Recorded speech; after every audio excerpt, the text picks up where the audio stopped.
Hola chicos, buen día, buenas tardes.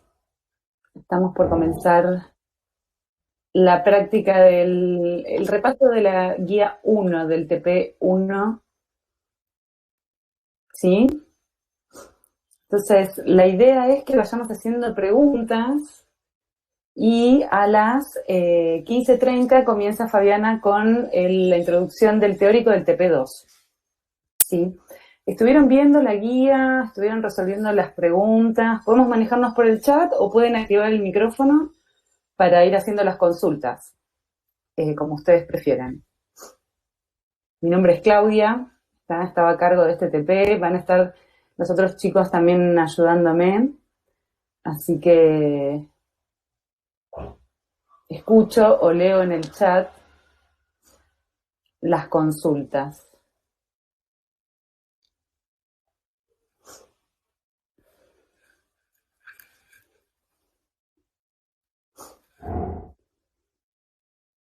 Hola Franco,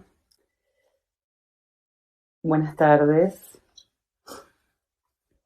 ¿Pudieron resolver la guía? La idea de la guía de TPS número uno es una guía más que nada teórica, ¿sí? Que puedan ustedes fijar los conceptos de las primeras clases que dio Juan Pablo con respecto a las macromoléculas.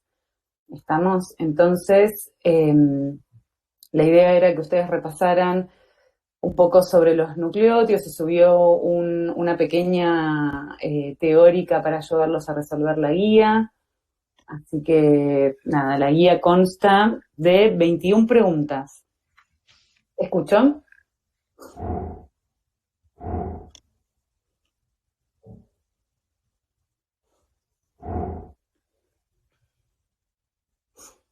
Ahí está, estoy leyendo las preguntas.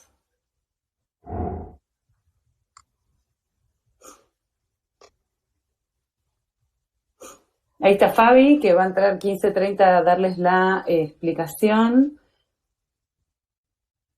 Si quieren vamos viendo más o menos pregunta por pregunta y les voy más o menos diciendo qué es lo que se esperaba que respondan en cada una. Voy a responder las preguntas que tengo en el costado en el chat.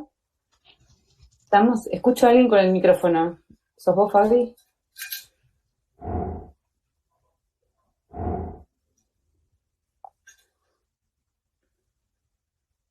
No, ahí veo. La resolución de este TP era individual. ¿Estamos? Porque es más que nada teórico.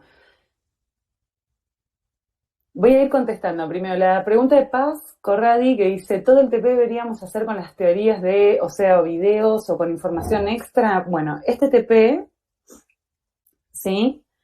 La información pueden sacarla tanto de las teóricas que dio Juan Pablo, involucra a la teórica uno y 2, y también de la teórica que subí yo, para que los ayude a contestar las preguntas del TP. ¿Estamos? Información extra, obviamente que si no van encontrando todo eso, obvio pueden recurrir a la bibliografía o ir buscando todo lo que fue esta guía, cualquier libro de química biológica o de biología general van a encontrarla. ¿Estamos? Después voy a responder las preguntas puntuales. ¿Qué son las enzimas? Ahí está preguntando Paula Farías. Dice la pregunta 6, ¿qué son las enzimas y cuál es su relevancia? Sí, las enzimas son catalizadores de reacciones bioquímicas, ¿sí? Que ocurren en la célula. Si las enzimas no existieran, las reacciones químicas que llevamos a cabo en nuestro cuerpo no serían compatibles con la vida, digamos, están acelerando los procesos biológicos. Son proteínas que cumplen esta función, son altamente específicas, ¿está? Eh, esta reacción la lleva a cabo tal enzima y no otra, ¿estamos? Aceleran estas reacciones dentro de la célula y esa es la relevancia. Estamos, la importancia en todos los procesos biológicos. Después, los destinos de las proteínas post-traducción. Esta es una de las últimas preguntas. Esto tiene que ver más que nada para que ustedes sepan, ¿sí? Tengo acá la guía de TPS al lado mío. Esa es la pregunta, la última pregunta. Sí, una enzima siempre es una proteína. Las enzimas son proteínas.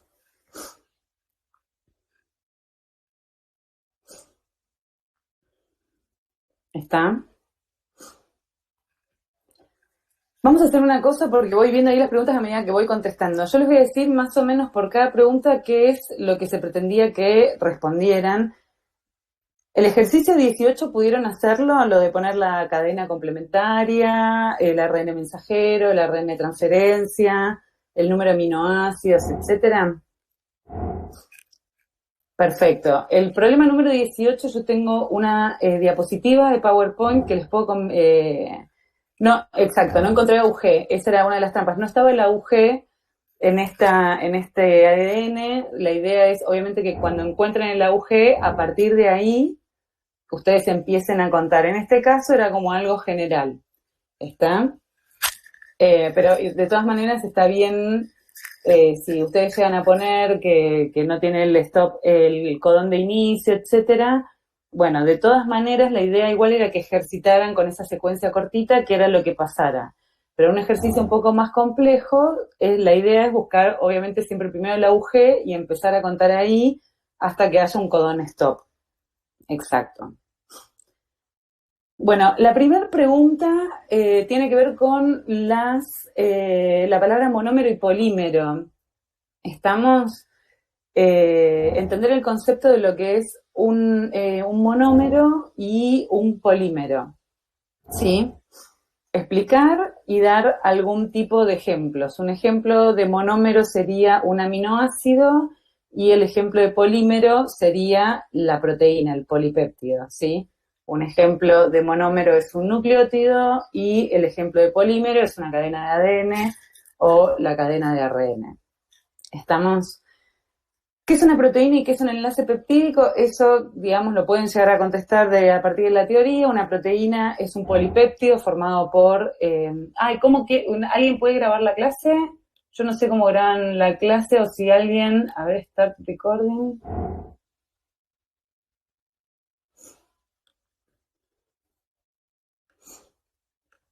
Ahí veo que se van contestando entre ustedes. Se quedaron como con la pregunta 18. Yo no puedo iniciar la grabación. Se supone que abajo a la derecha hay 3 puntitos y ahí dice Start Sí, Recording. pero me hace, ¿cómo es? Ir a Dropbox y todo eso. Si alguien la puede grabar para después subirla, si ya tiene todo eso estandarizado, mejor.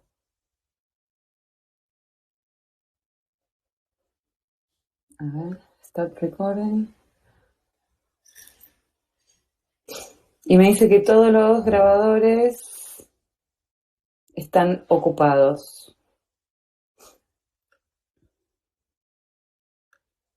No puedo grabar la clase. Me encantaría, pero no puedo.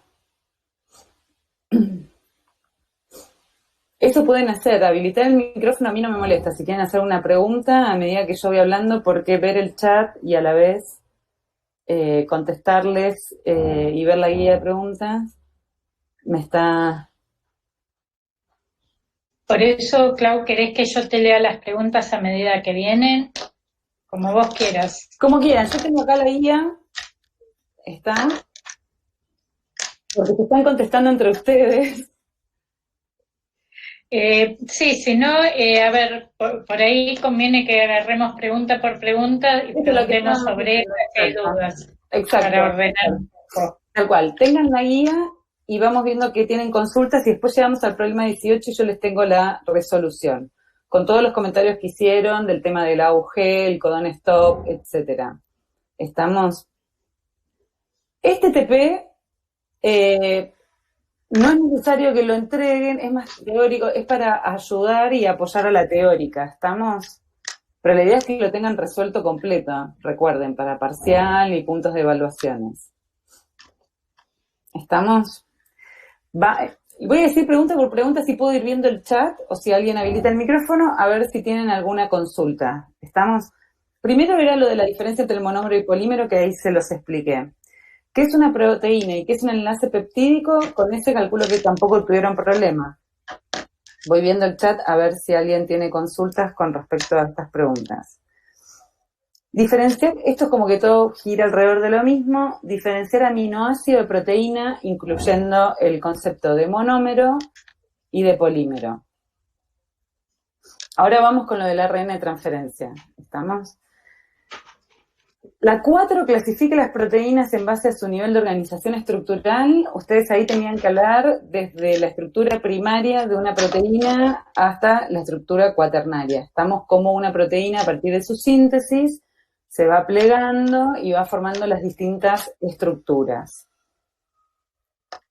Después mencione por lo menos 5 funciones de las proteínas que están en las clases, o sea, desde enzimas, son de estructuras, pueden llegar a ser fuentes de energía, que sería como uno de los últimos recursos de la célula, etcétera.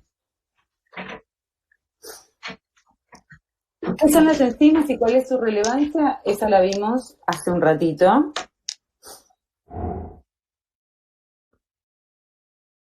Ahí, hola Pau, ¿cómo estás? Ahí veo. 7. Define y caracterice los monómeros y polímeros de los ácidos nucleicos. Ahí la idea era hablar un poco de la estructura del ADN y del ARN. Estamos, el tema de los nucleótidos, las diferencias, etcétera, cómo se van formando esas cadenas, el tema del enlace fosfodiéster, etcétera. ¿Cómo está formado un nucleótido? Era el tema del azúcar, la base nitrogenada, el grupo fosfato en general. Y las distintas bases nitrogenadas que podemos tener. Me dice, ¿cómo se clasifican las bases nitrogenadas? Bueno, recuerden que están las púricas, las pirimidinas, ¿está? Etcétera. Pregunta 5, funciones, enzimática, de movimiento estructural, defensa, fuente de energía, exacta. Hay una diapo de la clase que les subí, de hormonal, tal cual.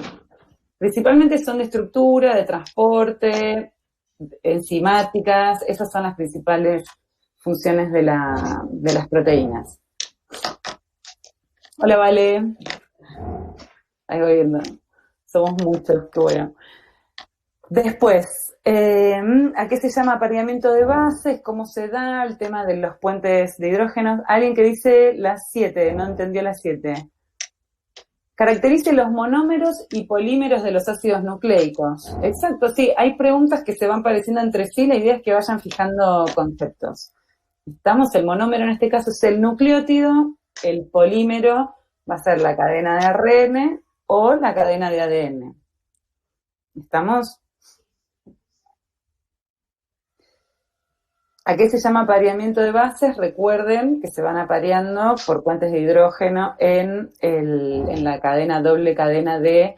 Exacto, después se va, la idea es que vayan profundizando después en los siguientes puntos, exactamente.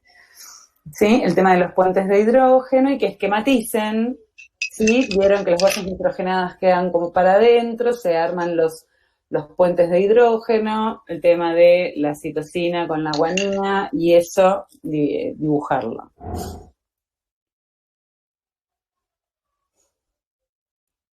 ¿Hay que aprenderse la estructura de las bases? No, o sea, saber que las bases nitrogenadas pueden ser purinas, pirimidinas, la citosina, la guanina, etcétera. Y después cómo se disponen de manera general. ¿Está? Que se van apareando por puentes de hidrógeno de manera interna en la cadena de ADN. Estamos, generalmente siempre esto, la diferencia que es el siguiente punto, el cuadro con todas las diferencias o similitudes de ARN y ADN, por ejemplo, la diferencia en el azúcar que tienen, que una es una ribosa, la desoxirribosa, la diferencia con las... bases nitrogenadas, el hecho de que el ADN forma una doble cadena. Bueno, hay un cuadro también en las teóricas y en la teórica que les subí yo que explica bien esas diferencias. Después, ustedes van a ver varios tipos de ARN. Cuando vamos a la pregunta de las principales clases de ARN celular, después van a ver los de interferencia, los de doble cadena, etcétera. Pero bueno, acá más que nada a que sepan responder el tema del ADN ribosomal, el ARN mensajero y el ARN de transferencia, ¿sí? En estos procesos para el proceso de traducción de proteínas. Después, ¿dónde se forman los ARNs? En el núcleo, después van al citoplasma, etcétera. Recuerden que está el nucleolo, que es donde hay una gran densidad de ARN, justamente es una zona del núcleo donde hay una gran cantidad de ARN. ¿Qué partes del ADN constituye la unidad de transcripción? Recuerden que para transcribir una cadena de ADN, no las dos cadenas son las que van a dar origen al ARN mensajero, que ustedes sepan explicar eso, que cuando la cadena se abre, hay una de las cadenas que es la que va a ser molde y a partir de la cual se sintetiza el ARN mensajero en el proceso de transcripción. El ADN mitocondrial y el ADN... ¿En qué preguntabas? No, acá yo no hice ninguna pregunta con respecto al ADN mitocondrial y ADN de los cloroplastos. No hay ninguna, esta es como el ADN en general. Está del ADN en general nuclear. Las preguntas acá. ¿Cada cadena sintetiza una proteína diferente? No, la cadena que va 3', 5', porque recuerden que la ARN polimerasa va en dirección 5', 3', ¿está? Entonces, una sola de las cadenas es la que sirve como molde para la síntesis de ARN mensajero, ¿sí? En el caso de la duplicación del ADN, cuando se duplica durante la mitosis, las dos van sirviendo como molde. La diferencia es que una va atrasada y otra va adelantada, justamente por la dirección en la que va la enzima, formando lo de la horquilla de replicación. ¿Cuál es la enzima principal del proceso de transcripción? La ARN polimerasa. Y durante la replicación es la ADN polimerasa, la principal enzima. ¿Estamos? Que son las enzimas encargadas de sintetizar la cadena que se está haciendo nueva. Luego explique brevemente el proceso de transcripción, en qué consiste, dónde se lleva a cabo. Esto se lleva a cabo en el núcleo, el tema de que la cadena se abre, que una de las dos cadenas es la que sirve como molde, cómo comienza a sintetizarse. ¿Estamos? Que va desde este codón de inicio hasta el codón stop, etcétera. Eso es como explique brevemente el proceso de transcripción y que la idea justamente sea transcribir la información que está en el ADN, ¿sí? Pasa que voy leyendo el chat. Transcribir el mensaje que está en el ADN a un ARN mensajero para que esto después pueda traducirse en proteínas en la célula. Ahora vamos a la pregunta 21, ahí en la pregunta de Silvina. ¿Estamos? ¿Cuáles son las etapas del proceso de traducción? Comente puntualmente las características de cada una. Diferencia traducción de transcripción. Traducción es cómo una cadena de ARN mensajero se transforma en un polipéptido, en una proteína. ¿Estamos? Y el proceso de transcripción lo acabamos de ver, es al revés, lo primero que sucede es cómo se transcribe el mensaje del ADN a una cadena de ARN mensajero. Está... Esperen, vamos por partes. Y las características de cada proceso, etcétera, y dónde ocurren también es importante que sepan. Ahí Camila, no entendí el enunciado de la pregunta, ¿15 o 14? ¿14? ¿Qué partes del ADN? Que no las dos cadenas sirven, justamente se usan como molde para que se sintetice la nueva cadena de ARN mensajero. ¿Estamos? Que es la cadena que va en dirección 3', 5', sobre la cual, porque las enzimas, tanto la ADN polimerasa como la ARN polimerasa, van en sentido 5', 3'. ¿Estamos? Entonces, se utiliza la cadena que va en dirección 3', 5' como molde.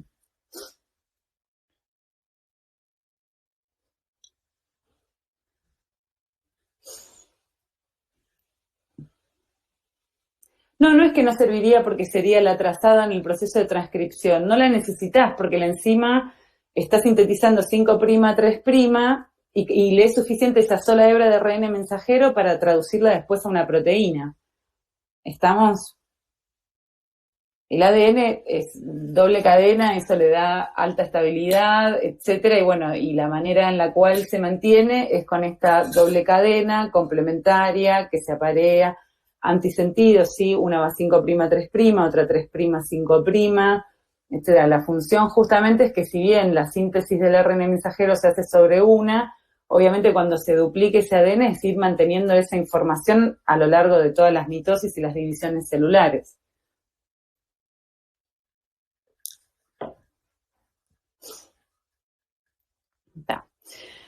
¿Cuáles son las etapas del proceso de traducción? Bueno, acá la idea es que vayan hablando cómo el ARN mensajero se va acoplando, está el ARN ribosomal ingresando y que el ARN, y acá es donde empieza el concepto, para que vean después, el concepto de codones y el concepto de esto del código genético, ¿estamos? Y ahí viene también lo que se venían contestando con respecto a la pregunta 18, es que el ARN de transferencia es complementario al ARN complementario, al ARN mensajero, ¿estamos? Y va de a 3, cada ARN de transferencia es complementario a un codón y tiene ese aminoácido y lleva como enganchado el aminoácido a partir del cual se va a empezar a formar la proteína, ¿sí? Hablando mal y pronto. Entonces, que ustedes expliquen más o menos este concepto. ¿Qué es lo que sucede? ¿Cómo ingresa al ARN ribosomal? Esto sucede en el citoplasma y esto también tiene que ver con el destino después de las proteínas, con un pequeño péptido de señalización, es si también ese ribosoma va a estar apoyado en el retículo endoplasmático rugoso. Eso lo que va a hacer es que esa proteína termine entrando, no se ve nada, termine entrando en el camino, digamos, de las membranas, de vesículas, etcétera, retículo endoplasmático rugoso, aparato de Golgi, vesículas, que eso puede ir a membranas, exocitado, etcétera. Cuando una proteína, su destino es citosólico, ese ARN mensajero va a ribosomas que se encuentran libres en el citosol. Eso es importante para cuando uno quiere que una proteína que uno sintetiza se ancle en una membrana, o vaya a un destino de vesículas y de exocitosis, en la cara interna, en la cara externa, etcétera. Eso va más o menos con la pregunta 21. Con respecto al problema 18, que es el que estábamos hablando, es cierto que no tiene un codón AUG de inicio. Lo ideal sería, generalmente nosotros damos como problemas con cadenas más largas, está con la idea de que encuentren el AUG y a partir de ahí empiecen a hacer este ejercicio. Esto era más cortito, está con la idea de que practiquen, pero sí, lo ideal cuando vean una cadena mucho más larga es buscar el AUG, ATG en realidad sería, ¿está? Y a partir de ahí uno dice, bueno, acá empieza la proteína y la síntesis del ARN mensajero. Entonces tenían una secuencia donde la idea era primero hacer la cadena de ADN complementaria, estamos a esta secuencia. ¿Dónde está? Acá está para compartir la pantalla. Les voy a mostrar a ver si ustedes pueden ver. Esta sería la resolución del problema. ¿Alguien puede decir si están viendo esta pantalla? Sí, se ve. Perfecto. Esta era la resolución del problema. ¿Estamos? Acá calculo que pueden ver el puntero moviéndose. Esta era la secuencia que yo les había dado, que les habíamos dado, la cadena de ADN complementaria. ¿Estamos? El ARN mensajero se Recording va... is on. Alguien empezó a grabar. Está. Bueno, esta es la cadena de ADN complementaria. La idea sería que si ustedes tienen una cadena larga, era buscar, bueno, si encontraban un ATG, decir, bueno, a partir de acá es donde se va a dar el ARN mensajero. Que acá no pasó, hagamos de ejemplo que estaba antes y que esto es solo una partecita de la secuencia. Entonces, este es el ADN, la cadena complementaria. El ARN mensajero se va a formar usando como molde esta cadena, porque es la que iría 3', 5', ¿está? Porque por convención cuando uno escribe una secuencia está hablando en dirección 5', 3', ¿estamos? Entonces, es más sencillo agarrar y decir, es la copia de esta cadena, el ARN mensajero, cambiando las T por las U. Recuerden que el ARN mensajero, el ARN no tiene timinas, sino que uracilos. Entonces, este hubiera sido el ARN mensajero, usando como molde, fíjense, esta cadena de ADN complementaria, que resulta al final igual a esta de acá arriba. Y el ARN de transferencia los dividí así por 3, porque cada ARN de transferencia tiene un codón, un anticodón en realidad, que es complementario a cada codón del ARN mensajero. Esto quiere decir que estamos hablando de un lenguaje cada 3 aminoácidos, ¿estamos? Y termina siendo complementarios, UAG, UUC, acá el anticodón, o sea, el ARN de transferencia va a ser GAA, se posiciona así con el aminoácido. Estamos para ir formando el polipéptido. Entonces, en este caso, el número de aminoácidos no hay ninguno de stop. Hagamos de ejemplo que el de inicio estaba antes.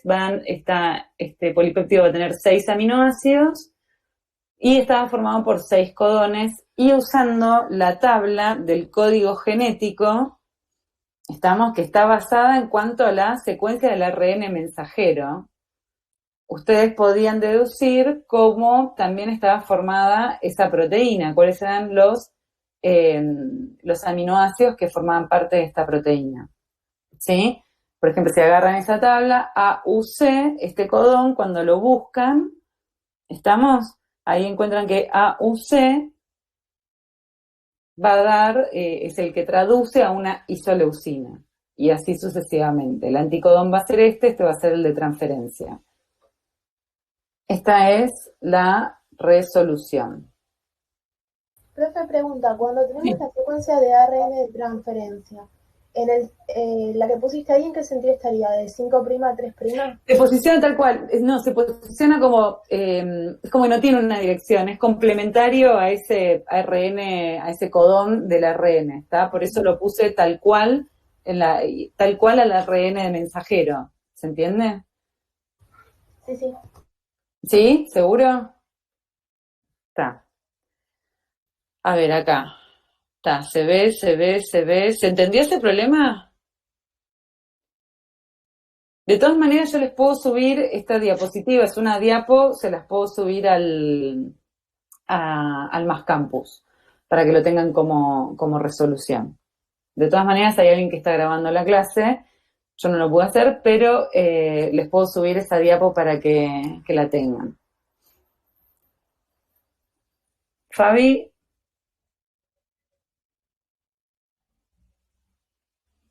No, si hay 2 aminoácidos iguales, o sea, va a tener 6 aminoácidos igual esa cadena, porque recuerden que son 20 aminoácidos y las proteínas están formadas por una cantidad enorme de aminoácidos, obviamente se repiten, ¿está? No es que no va a haber 2 metioninas o 2 isoleucinas, sino que obviamente, y el código genético lo que tiene es esto, que tiene 64 combinaciones, de las cuales hay un codón de inicio y un par de codones stop, y el resto obviamente empieza a ser que en esas combinaciones los aminoácidos se empiezan a repetir.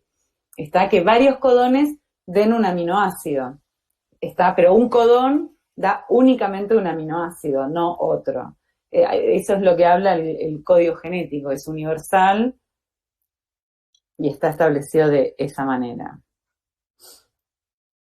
Después, ¿cuál es la señal de terminación del proceso de traducción? Está, ahí lo tienen marcado justamente en lo que les mandé, lo que tienen puesto como código genético, ahí tienen marcados los 3 codones stop. Si estuviera el de iniciación habría 7 codones, no, pero porque se cuenta también la metionina del codón de inicio, es otro aminoácido. La metionina es un aminoácido con el cual empiezan las proteínas. Si estuviera en la iniciación, se lo toma también a partir de ahí, es donde empiezan los aminoácidos. ¿Está? La cadena polipeptídica.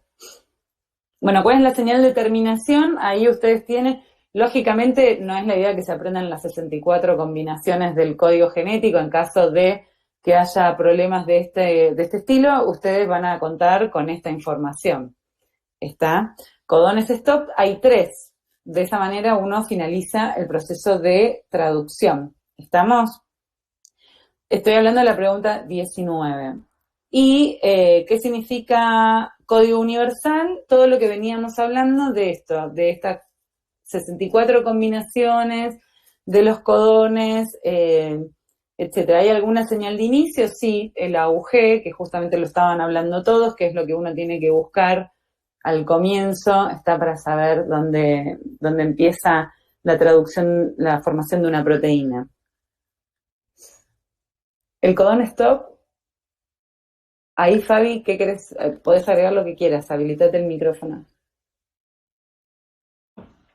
Si vos tuvieras el ARN mensajero completo, el codón de inicio sí cuenta, pero después vas a tener el codón stop, que ese sí, si estuviera completo, sería un aminoácido menos. Eso quería aclarar. Tal cual, exacto. El codón stop, si yo les hubiera puesto después, les puedo dejar un ejercicio extra tal cual, con un codón de inicio escondido y el codón stop escondido para que lo practiquen otra vez. ¿Sí? Hacemos eso. El codón de inicio obviamente da inicio con un aminoácido, la metionina. Los codones stop, no.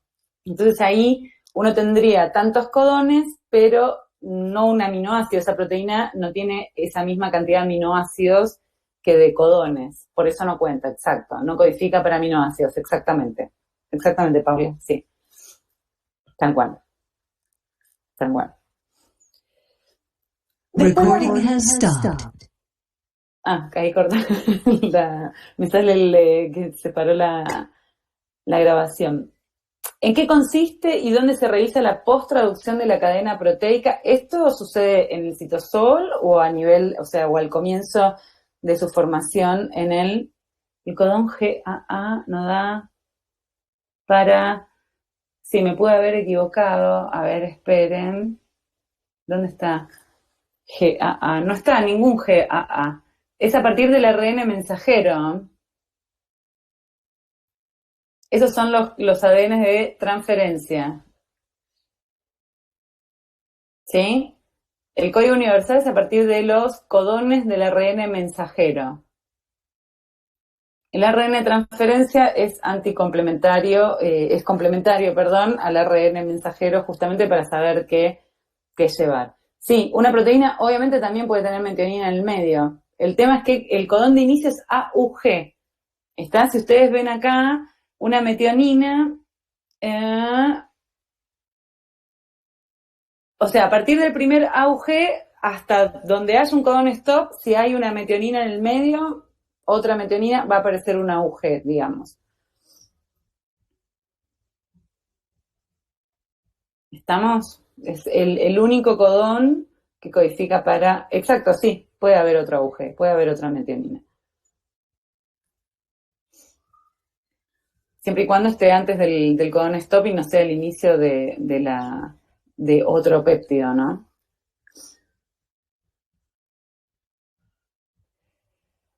¿Se cuenta todos los codones que hay una secuencia? No, a partir del AUG. Estamos, o sea, a partir de ahí uno arranca y dice, bueno, a partir de acá, de A3, de A3, de A3, de A3. ¿Sí? No siempre habrá igual cantidad de codones que de aminoácidos, sino que, por ejemplo, como decía Fabiana, el codón stop no se cuenta, no da a un aminoácido, sino a una señal de stop. Esos 3 codones no dan a un aminoácido, sino a una señal de stop.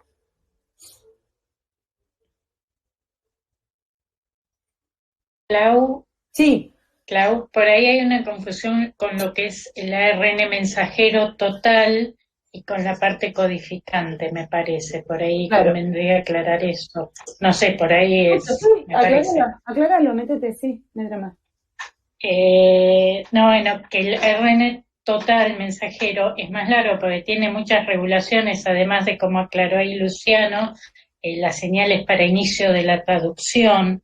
Es decir, una cosa es la parte codificante del ARN mensajero y otra cosa es el ARN mensajero total de una proteína. No sé si les queda más claro. Chicos, Cuando Olu. hablamos de codones, hablamos ya de la parte codificante, a partir de la UG hasta el codón stop. Entonces ahí son cantidad de codón, digamos, la cantidad de aminoácidos de la proteína va a ser cantidad de codones menos 1. Eso sí va a ser siempre así. Exacto. Pero el ARN mensajero es bastante más largo. Largo, exacto, tal cual. No sé si ya vieron algo de regulación, creo que están en eso y ahí van a ver un poquito mejor esta parte. Te dejo. No, tal cual, está buenísimo. Exacto. Y bueno, y a partir de ahí empieza lo que es post-traducción, ¿está? Era lo que hablábamos. Este mensajero, obviamente, todo luego comienza a glucosidarse. Bueno, empiezan un montón ay, no me sale la palabra, mecanismo de post-traducción, está también de esa cadena de proteínas, el plegamiento, etcétera, se le agregan grupos sulfato, bueno, un montón, mecanismos de regulación, eso, y está en una de las diapos, está palmitoilación, glicosidación, bueno, empiezan un montón de cosas que son post-traducción.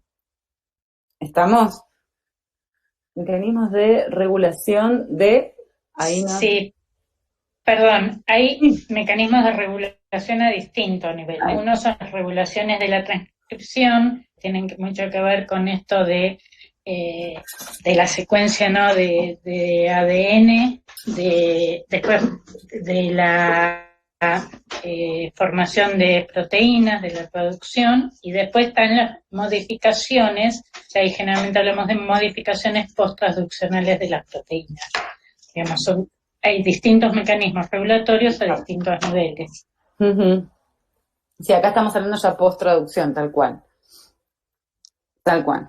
Y bueno, y esa proteína, los diferentes destinos, que es la pregunta 21, y es la última diapo, está de la clase, la mini teórica para este TP, tiene que ver con eso. Puede ir el anticodón de transferencia con qué cadena de la... No, ya el ADN acá no tiene nada que ver. Está. El ADN ya quedó mucho más arriba.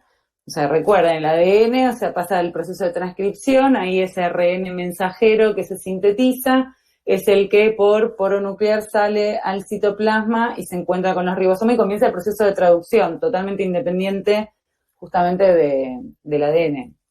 El ARN mensajero lo que hace es eso, es poder que se traduzca el mensaje que está en el ADN a proteína, es el intermediario. Digamos, por eso los nombres de los procesos, transcripción se transcribe y después se traduce. ¿Estamos?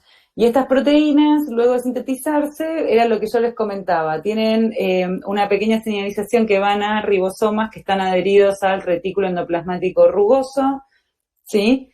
Que esas proteínas son los que entran en el camino de las vesículas, en el camino de las endomembranas, y todos los procesos que ocurren dentro del retículo endoplasmático rugoso, el aparato de Golgi, en el cual ocurren un montón de modificaciones, estadio de maduración de esta proteína, y que luego es transportado por vesículas, ¿sí? Esto lo tienen que haber visto en biología, y que esas vesículas, bueno, van hacia la membrana, obviamente todo está finamente regulado hacia dónde va.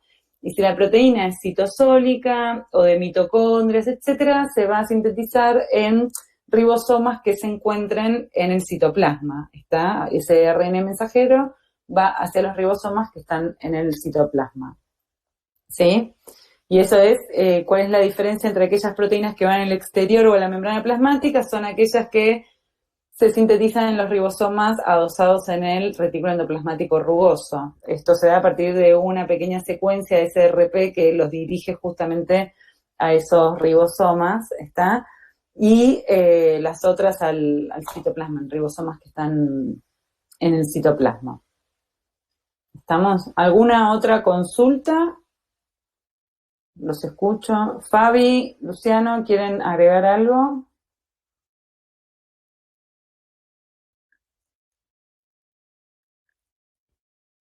¿Vale? O... Genial.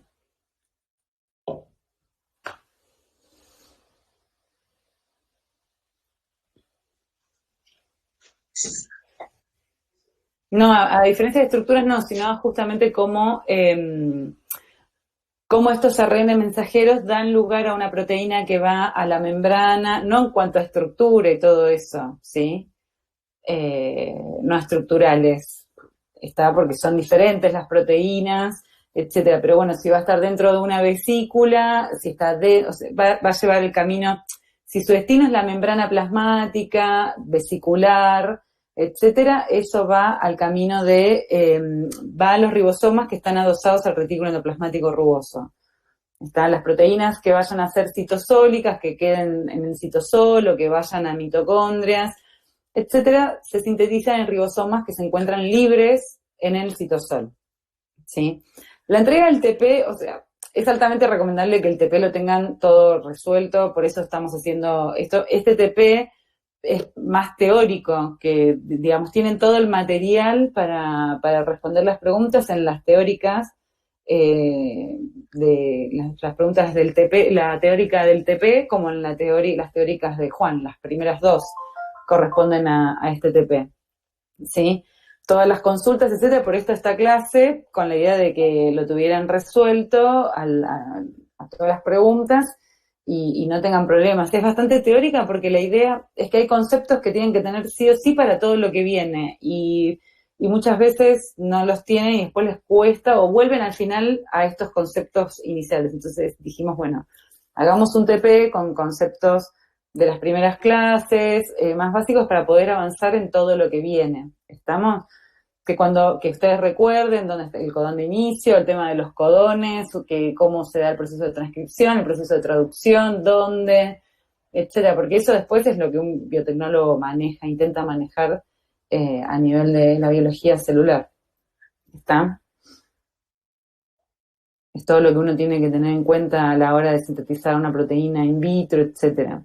Producir una proteína donde las modificaciones posttraduccionales que sufre esa proteína para su correcto funcionamiento, etcétera.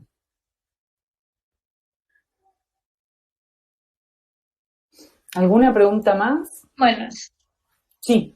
si no los empiezo a torturar yo.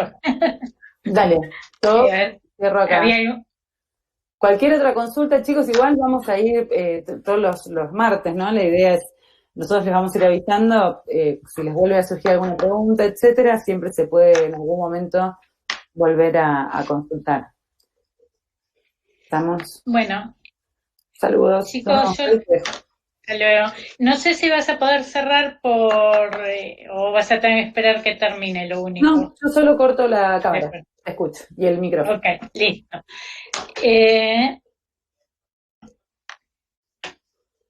Bueno, me estoy intentando... Bueno, ¿qué tal, chicos? Yo les acabo de subir al campus una mini teórica del tema electroforesis y unos ejercicios. Los subí en PDF y los explico también en PowerPoint, porque por ahí para contestar conviene esa modalidad. Yo voy a intentar compartir. Me gustaría saber, ¿ustedes ya vieron electroforesis en alguna otra materia? Sí. Sí. Perfecto, entonces vamos a poder más rápido. Espérenme un segundito, que es la primera vez que estoy con este programa. Hay que ver si a ustedes les va a convenir seguirlas por este lado. Si hay problema de video, pueden abrir directamente el de campus. A ver.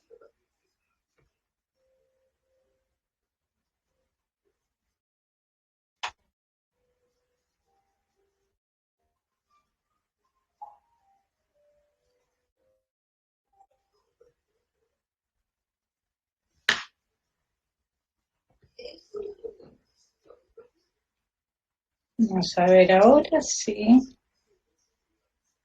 Juntos.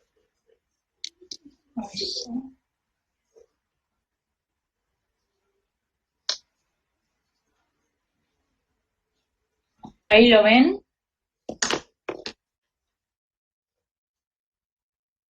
¿Hola?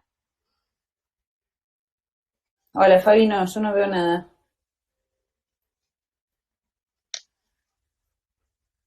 No se ve toda la pantalla, le estoy poniendo. Ahí te veo a vos. Ventana de la aplicación, si no. Hola Fabi, yo solo te veo a vos, Ay, bueno, ya vamos a. Bueno, tengamos un poquito de paciencia.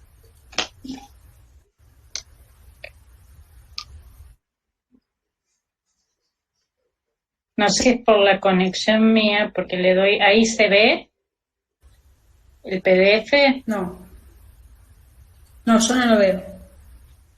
Bueno, No, Fabi, ¿tenés ¿me siguen viendo a mí? Sí. ¿Compartir la pantalla? A la izquierda abajo tenés como una computadorita. Sí, compartir la pantalla. Sí, y después ahí te da opción. Tu pantalla completa, dice compartir ventana. pantalla, pero. Ponete arriba donde dice ventana de la app. Te va a dar muchas opciones. Sí, en eso estoy. Y ahí compartís la que quieras. Elegís una. Ahí creo que se está. Ya lo hice. Se ve la pantalla. Y dice, está compartiendo. Ahí lo está haciendo. A veces tarda. Es lo que nos pasó el otro día. Bueno. Sí, por eso. A mí me está dando el mensaje que está compartida la pantalla. Pero. A ver, va llegando.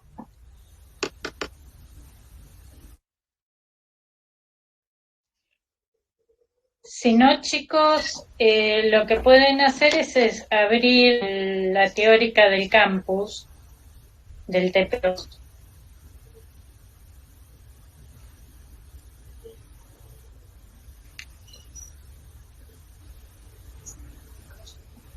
Sheets. Y mira que le está en PDF, que es más liviano. A ver, ahora a mí me da como que se las estoy compartiendo. No se ve. Hola.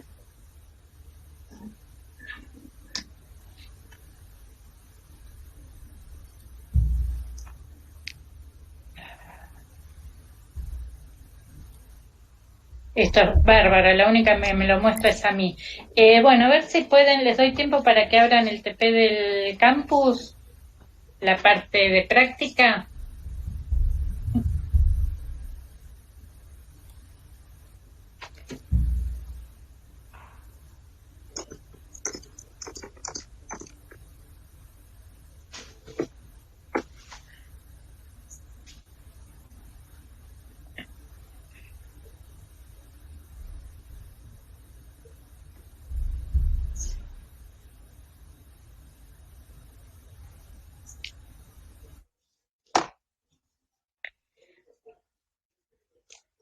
Aunque en realidad si ya tuvieron algo de esto, me podrían decir ya, como ir contestando ustedes, definiendo qué es la electroforesis.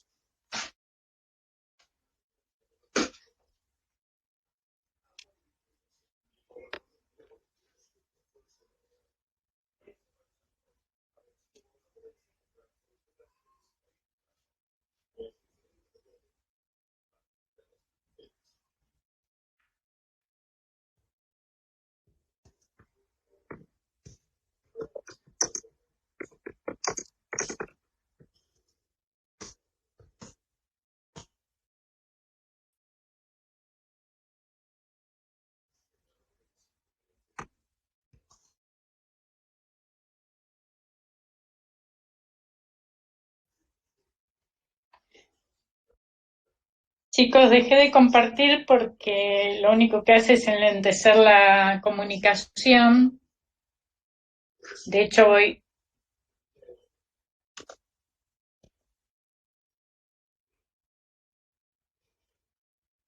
Abran los dos PDFs que son más livianos. Bien, acá contestaron. Es un método utilizado para separar por tamaño. Bien. ¿Y en función de qué utilizan para separar por tamaño?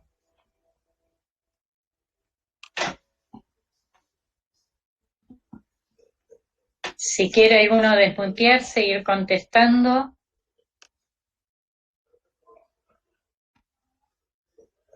¿Y cuál sería la fuerza motriz de esa separación? El gel de agarosa es el soporte.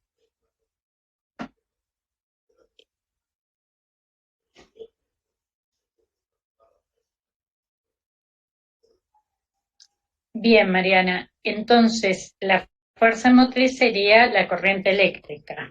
¿Y por qué separa? ¿Por qué no? ¿Qué es lo que nos permite, qué propiedad del ADN en particular? Después ya van a ver electroforesis de proteínas, qué particularidad del ADN nos permite separar por medio de carga eléctrica. Perfecto. Entonces va a ir hacia el polo positivo.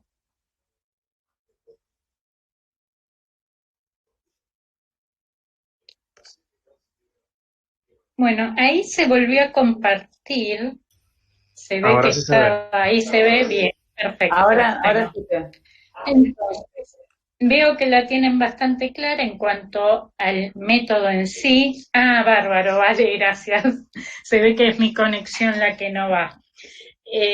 Subíla un poquito entonces, así vamos viendo la presentación.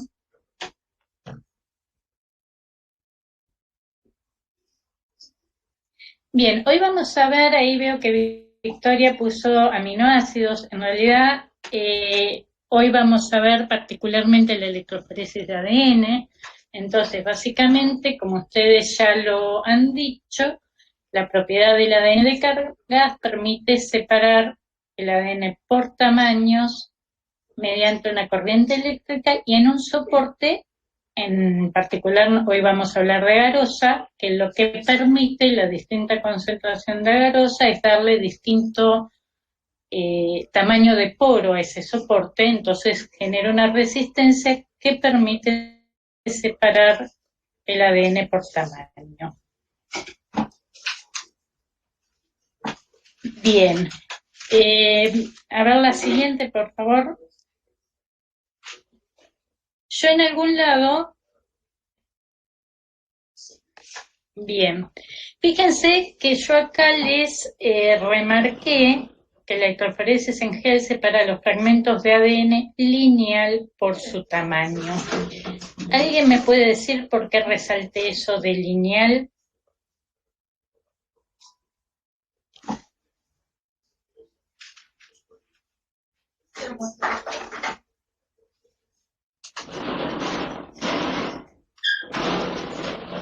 Yo les remarqué ahí un poco, no sé si no me están llegando las respuestas a mí o no hay respuesta porque no se entiende, ahí vinieron todas juntas. A ver. No. Bien, porque si está de forma circular no es comparable con uno lineal por el espacio que ocupa. Exactamente. La conformación del ADN va a hacer que tenga distinto comportamiento. Entonces, yo si separo todo ADN lineal, puedo establecer una relación de tamaños, y si lo comparo con lo que ya van a ver es un marker, que eso también es ADN lineal, puedo establecer un tamaño bastante aproximado. Ahora, si ese ADN no es lineal, va a modificar su comportamiento, es decir, no corre de igual manera. ¿Hasta ahí vamos? Bueno, bien. ¿Hay alguno que no haya visto nada de electroforesis?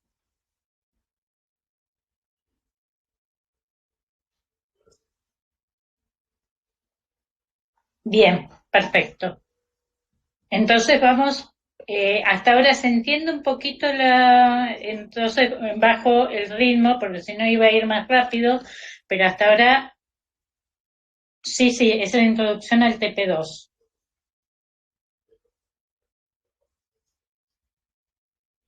Entonces, los de primer año que no vieron, con lo que llevo dicho hasta ahora, ¿van bien o hay alguna duda?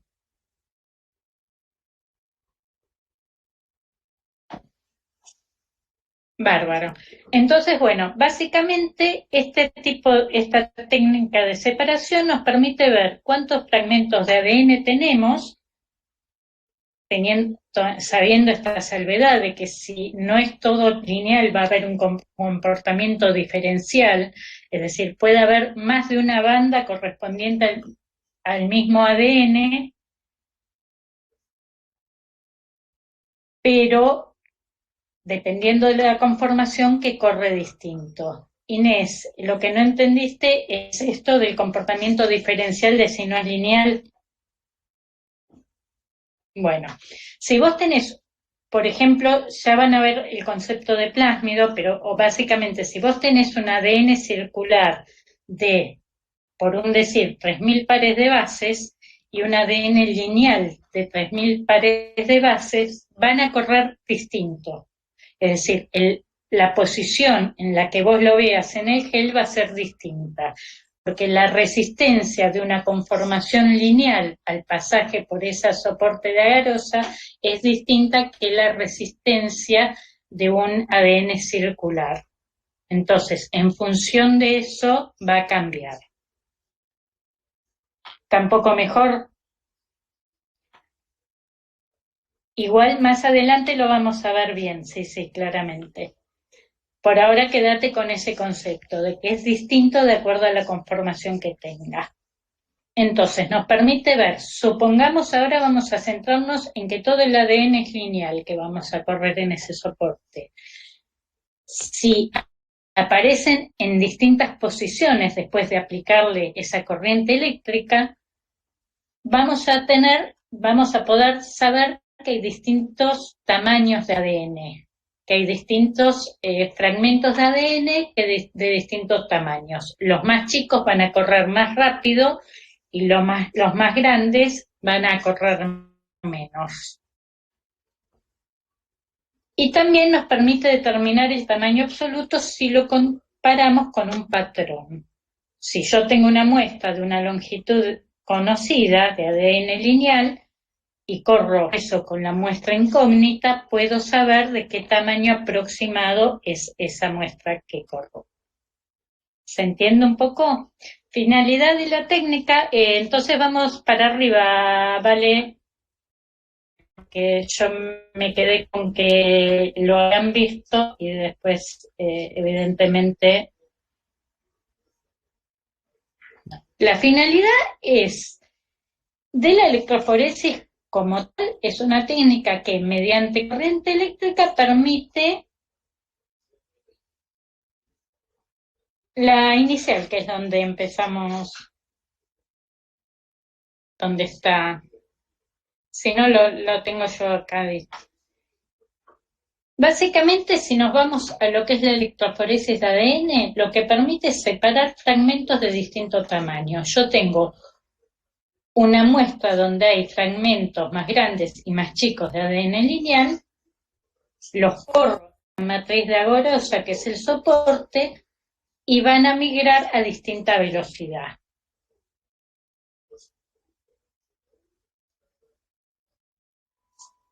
Vamos a ver, hasta ahí, Paula. ¿Para qué sería? En realidad, esta clase es más bien de la técnica en sí. Ustedes a medida que avances en la materia, porque yo te podría decir, y de hecho está en la diapositiva, no sé, haces una PCR, pero en realidad todavía los de primer año me parece que no tienen mucho ese concepto. O purificamos un plásmido, una porción de un ADN de una bacteria. Es decir, hay un poco esto que es primero, que es el huevo o la gallina, ¿no? Ahora nos vamos a centrar un poquito en la técnica, después, a medida que avancen en la materia, le van a encontrar más sentido. No sé. Bueno, básicamente vamos a centrarnos en qué nos permite. Después vamos a ir más a las aplicaciones, ¿no? Entonces, nos va a la grabación se cortó, la había empezado a grabar Luciano, yo intenté volver a grabarla y no se pudo grabar. Digamos, como que este medio tiene soportes limitados de grabación y te expulsa.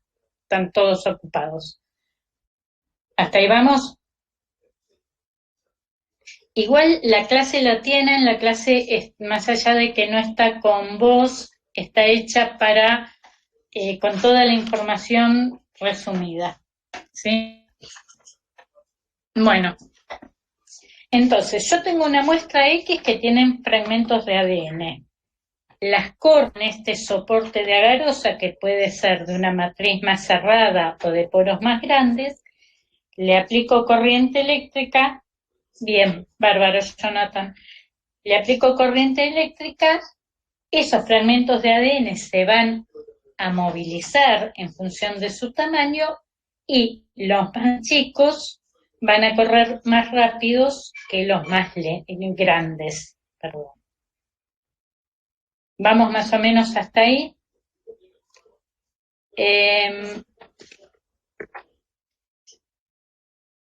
Entonces, voy a saber si toda la muestra es uniforme.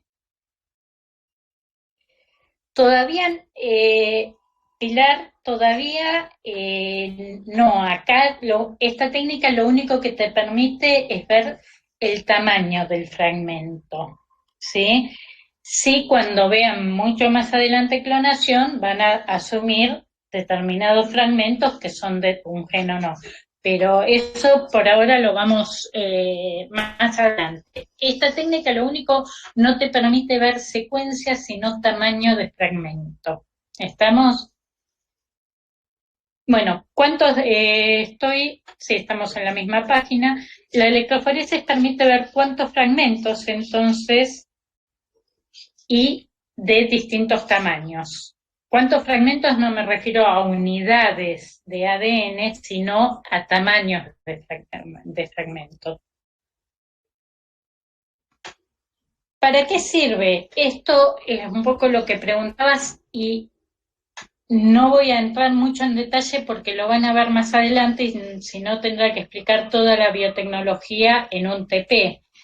Pero básicamente, si yo tengo una secuencia, productos de PCR es copiar un fragmento determinado de ADN. Por ahora vamos a usar esa definición.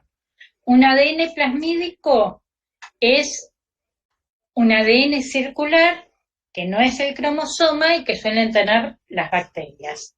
Punto. Pero es un ADN circular. Entonces, todo esto, después van a ver que hay técnicas de purificación. Yo puedo hacer una copia de ADN determinado, PCR, llamémosla por ahora, en realidad lo van a ver como PCR, pero van a entenderlo más adelante, o puedo purificar un ADN circular de una bacteria, o un cromosoma incluso de una bacteria. Eso lo corro en el soporte y veo cuántas bandas tengo o no. También existen enzimas que digieren en sitios específicos ese ADN, entonces yo puedo hacer digestiones y ver qué fragmentos se generan. Ahora, todo esto está medio en el aire y lo van a ir viendo más adelante específicamente para qué puedo hacer todas esas cosas, para qué yo puedo querer copiar un determinado fragmento de ADN o extraer un plásmido y digerirlos con estas enzimas, ¿sí? Creo que tenés que ir un poquito más adelante, ¿vale? Porque yo estoy con el otro a la par por la... Vamos a qué factores influyen en la migración. Medio lo dijimos, la longitud, principalmente la longitud de la molécula de ADN, si hablamos de ADN lineal, ¿sí? Ahí hay una relación, que es logarítmica, los más chicos corren mucho más rápido que los fragmentos más grandes. Vale, no sé si... la página 5.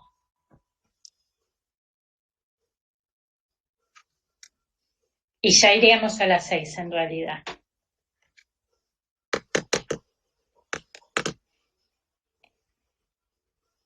Bueno, no sé si ustedes están viendo la página 6 que dice que factores influyen en la migración. A mí no sé si el video me quedó medio tildado. Bueno, veo que para todos. Los que pudieron abrir el PDF, vayan a la página 6.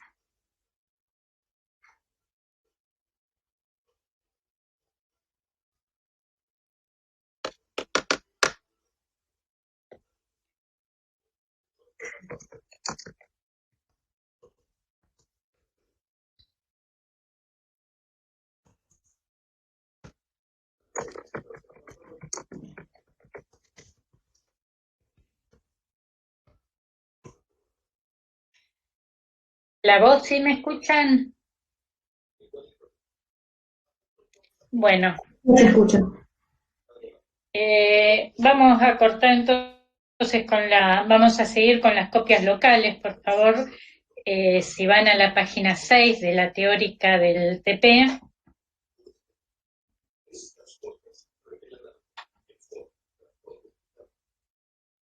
Y eso que lo subí en PDF para que sea más liviano, justamente, para compartirlo.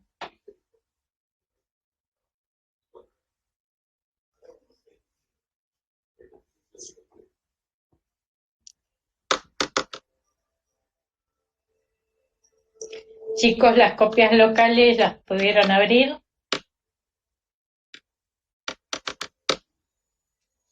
Bueno, entonces en la página 6 sigo. Esto es lo que yo les decía, que una molécula de ADN de un determinado tamaño va a correr distinto de acuerdo a su conformación. En conformación lineal, fíjense a la derecha de esa imagen,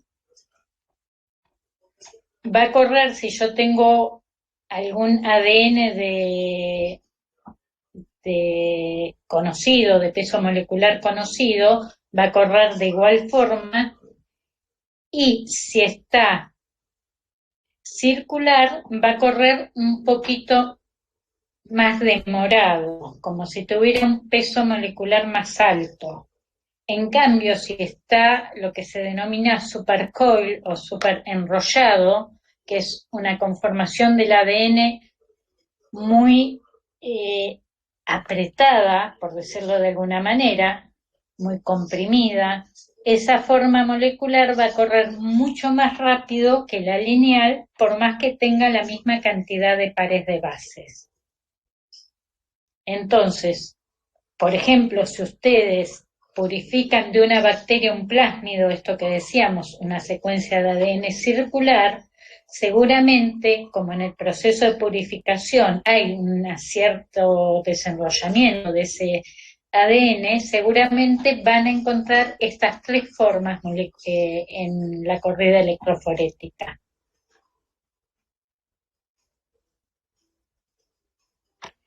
En cambio, si lo tuvieran todo como lineal, es decir, si ustedes hubieran cortado el profeso con una enzima en un solo lugar, se aseguran que tienen todo el plásmido en forma lineal y correría como una sola banda.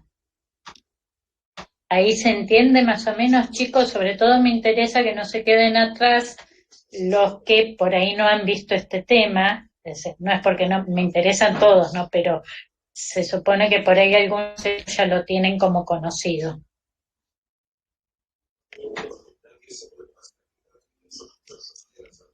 Sigo adelante entonces.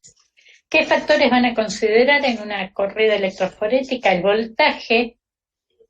Cuanto más voltaje le den, más rápido va a ser la corrida, porque es como que aumentan la fuerza motriz, la fuerza de atracción, pero ¿qué pasa? También se produce calor y muchas veces degradación del soporte en el cual generan la corrida. Entonces, este ítem tiene como un límite por más, y si lo hacen muy bajo van a estar horas corriendo. Tampoco, digamos, hay un cierto rango de voltaje que es óptimo para una corrida. El soporte, yo les dije que el gel de arosa no son todos iguales, sino de acuerdo al porcentaje de agarosa vamos a manejar la porosidad de ese gel, de esa matriz, de ese soporte, entonces va a generar una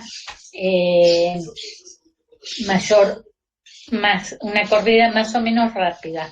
Vamos un poquito más adelante, el voltaje ya lo dije, lo que es de agarosa. Fíjense, acá hay una misma muestra corrida en distintos porcentajes de gel. Entonces, de alguna manera, los porcentajes menores, lástima que no, digamos, la primera columna a la izquierda de la imagen, los porcentajes menores favorecen la separación de los fragmentos de mayor peso molecular. Los geles de mayor porcentaje, la separación de los de menor peso molecular. Más o menos un rango de tamaño de ADN en kilobases para distintos porcentajes de agarosa. Digamos, si uno sabe que tiene que separar 1000 pares de base, va a usar posiblemente un 1%. O un poquito más. Básicamente dependiendo, generalmente uno en laboratorio usa entre 1, 1,5 si tiene fragmentos chicos, o entre 1 y 0,8 si tiene fragmentos más grandes.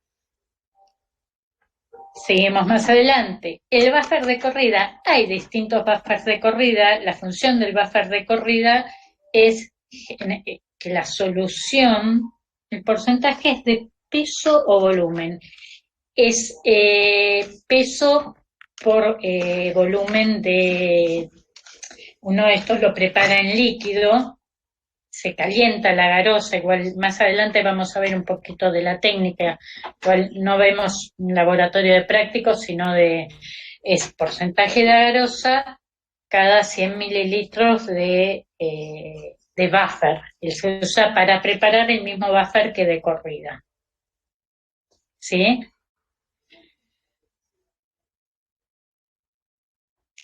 Bueno, el buffer, la función es que tenga una conductancia eléctrica que permita mejorar la corrida. Hay distintos buffers que se usan y, como dije recién, el mismo buffer, la misma solución se usa para preparar la matriz de agarosa, el soporte. Bueno, acá tienen, yo les puse las particularidades. Bien. Yo creo que los dos más comunes son el TAE y el TBE. Más adelante hasta les puse cómo la composición, pero lo que importa es esta propiedad de mejorar la conductancia para la corrida. Y bueno, el TAE ofrece buena resolución para ADN grandes, con voltaje relativamente bajo, y el TBE frecuentemente usado para fragmentos más pequeños. Buffer de corrida, buffer de carga. La muestra de ADN se mezcla con lo que se denomina buffer de carga o loading buffer, lo van a ver, y este buffer tiene principalmente glicerol, que es lo que permite aumentar la densidad de muestra y poder localizarlo en el pocillo. Después, el pocillo es como un hueco en el gel donde se siembra, en terminología, la muestra. Y también tiene colorantes, porque nosotros el ADN no lo vemos a medida que corre, lo que vemos, el avance de corrida lo vemos a través de un colorante que es parte de este loading buffer.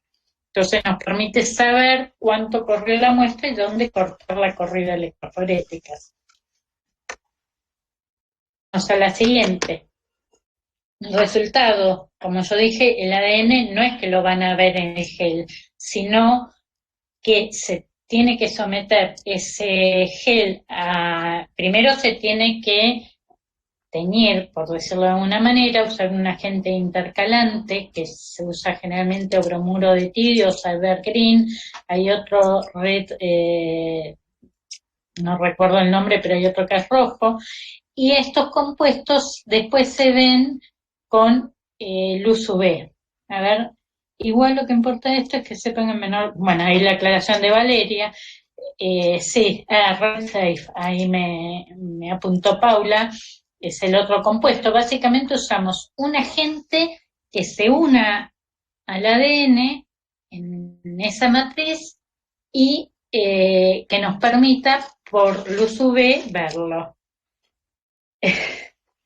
Hay muchos compuestos que son cancerígenos y se siguen usando, tenés que usarlos con los recaudos necesarios, es decir, en laboratorio hay muchísimos compuestos tóxicos, cancerígenos, etcétera. El asunto es usarlos con las medidas de protección adecuadas, ¿sí? De todas formas, hay toda una discusión sobre el poder cancerígeno sobre todo para humanos de bromuro, pero sí, todo componente de laboratorio hay que usarlos con las medidas adecuadas.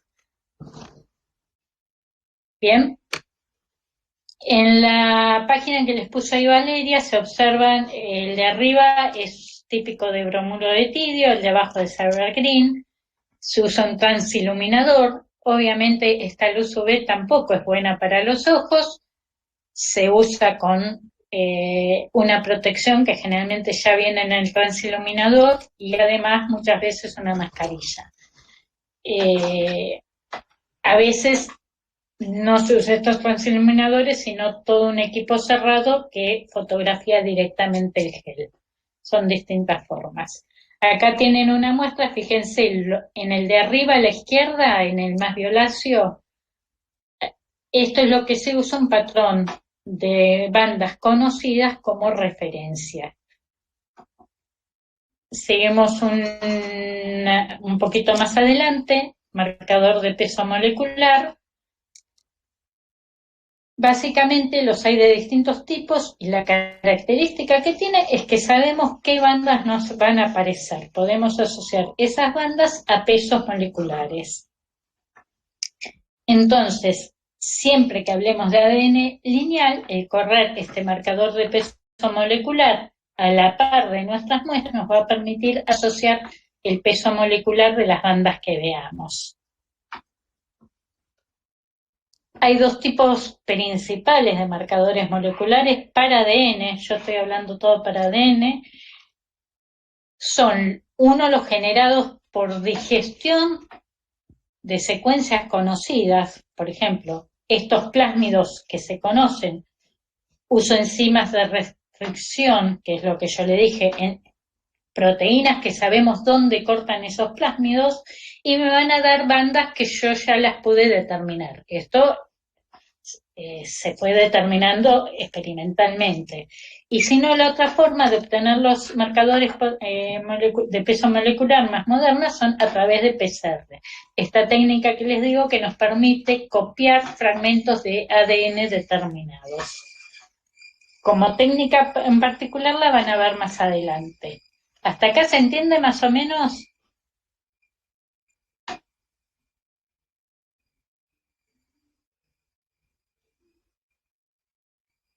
De los marcadores moleculares, bien, más conocidos, por ejemplo, es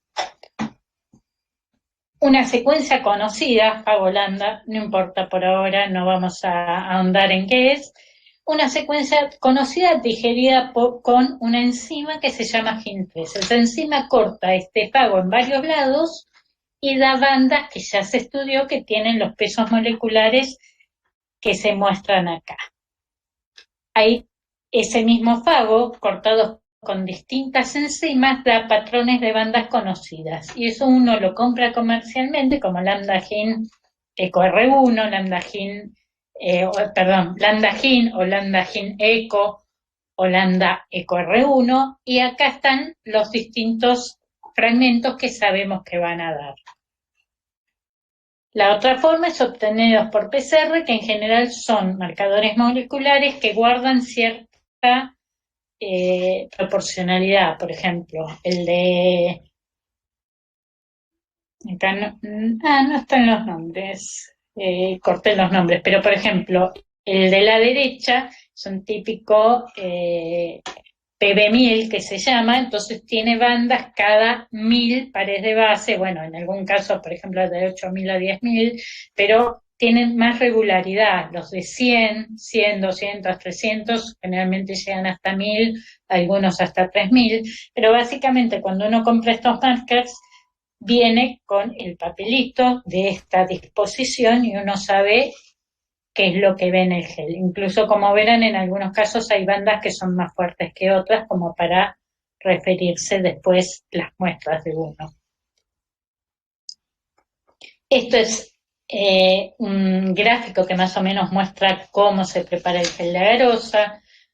Se pesa la agarosa de lo que voy a preparar, se usa el buffer para prepararlo, se calienta para poder disolver esa agarosa, se arma con estos que serían unos peines, que son los que van a generar los pocillos. Si se ven acá en la de perfil, ese peine genera un pocito donde se va a sembrar la muestra, a poner la muestra con el loading buffer de carga. Esto, después al final de la teórica están puestos unos links para videos para que ustedes después los vean tranquilos. Obviamente, no todos los geles salen perfectos. Acá tienen el gel ideal arriba a la izquierda y después hay distintos problemas que pueden aparecer. Por ejemplo, cuando uno pierde una muestra así es porque seguramente ese pocito donde se sembró, esa calle está perforada. Puede haber problemas con los buffers, con la formación de los pozos. En fin, esto como para que vean distintas posibilidades. Yo lo que Sí, ahora vamos con los ejercicios, sí, Pilar. Bueno, con esto terminamos un poquito la teórica. ¿Quedan dudas de la teórica?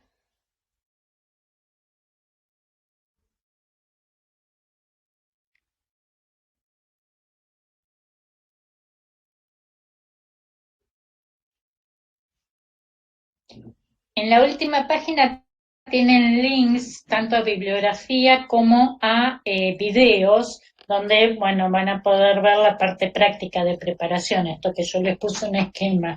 De todas formas, lo que nos interesa a nosotros principalmente es la aplicación de la técnica, más que la parte de laboratorio que la va a tener más adelante en otras materias. Justamente la idea, Pilar, es empezar con eso. Primero voy a dar un poquito de tiempo a ver si alguno se quedó con dudas de la teórica. Sí, como no, vale. A ver, ahí está. ¿Me escuchan? ¿Se escucha? Sí. Bueno, lo que yo les quería decir es si pueden mirar la página 22, donde dice casos extremos, y se fijan en lo que está marcado en el medio, sí, dice agarosa, o sea que la agarosa les permite resolver fragmentos de ADN de tamaños intermedios. Pero si después se fijan más abajo dice acrilamida, que es otro soporte que también permite formar poros y con el que se pueden hacer geles, y más adelante vamos a ver que la acrilamida y la agarosa no. La acrilamida sí permite separar fragmentos que difieren entre sí en una base, ¿sí? O sea, puedo separar un fragmento de 10 bases, de 10 pares de bases, de uno de 11 bases, ¿sí? Y eso va a ser muy importante al momento de hablar de secuenciación. No es para que lo expliquemos todo ahora, pero sí para que tengan este concepto, que el nivel de discriminación de la agarosa es un poco más grosero y el de la acrilamida es un poco más fino. Sí, solo esto quería acotar sobre la diapo de Fabi. Sí, y también lo que figura más arriba es como una técnica adicional usada para fragmentos muy grandes. Solo está a título ilustrativo. En realidad, esta diapo está puesta justamente para decir el mundo de los geles de ADN, de la electroforesis de ADN, es mucho más amplio, ¿sí? Yo les hablé de una pequeña fracción que es un gel de ADN rutinario de separación de fragmentos intermedios. Después hay técnicas específicas como esta que se menciona acá, que es para fragmentos muy grandes, donde si ustedes la buscan después, y creo que son unos enlaces, la corriente eléctrica se hace circular en distintas direcciones para poder separar mejor estos fragmentos. Pero hablamos de técnicas específicas de electroforesis de ADN. Esto me quedé con la parte más general de ese universo, ¿sí? Bueno, ahora los invito a, si no quedan dudas de esto, mientras vamos contando las dudas, los invito, Vale, si me podés subir la otra, la de ejercicios, bien. La idea justamente de estos ejercicios, y un poco el por qué no los subí antes, es porque me interesaba darles un poco los tips antes de que dárselos para resolver solos, sobre todo a los iniciantes, ¿no? Bueno, primero hay un cuestionario. El cuestionario, véanlo tranquilamente. Sí, yo les voy a pedir que lo entreguen, les voy a proponer algo. Son como 60 y pico los alumnos, creo. Así que los voy a invitar, espero que puedan hacerlo, es reunirse ustedes en algún momento en grupos de 10, de 8, fíjense cómo se pueden reunir y que lo resuelvan, y la clase que viene me lo mandan y después si queda alguna duda lo vamos viendo, pero sería interesante que puedan hacer ese ejercicio tanto para el cuestionario y sobre todo para los problemas de poder reunirse entre ustedes. No sé si tienen formados grupos ya para alguna materia y que se puedan ir conectando. Bueno, vamos a ir con el primer problema.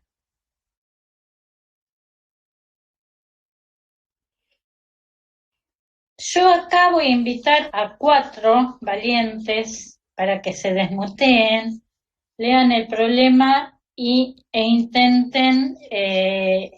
intentemos ver cómo se resolvería, ¿sí? Véanlo, si no, con las copias locales, sería la página 4, el problema 1. Hola.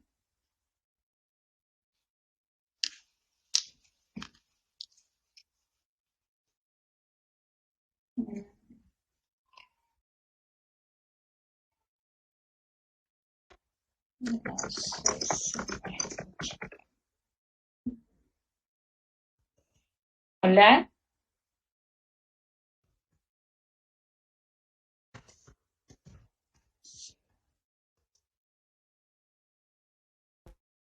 Bueno, a ver si hay 4 que... A ver, Pilar, vos me preguntabas por... ¿Pilar era el que preguntaba por los ejercicios o Juliana? Si no, desmuteo yo.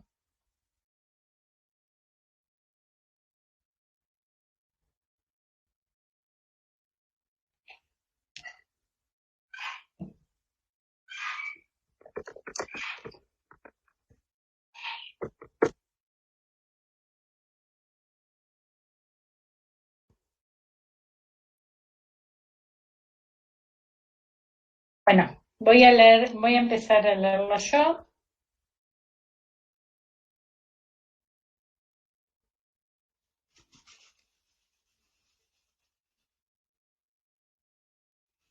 Bueno,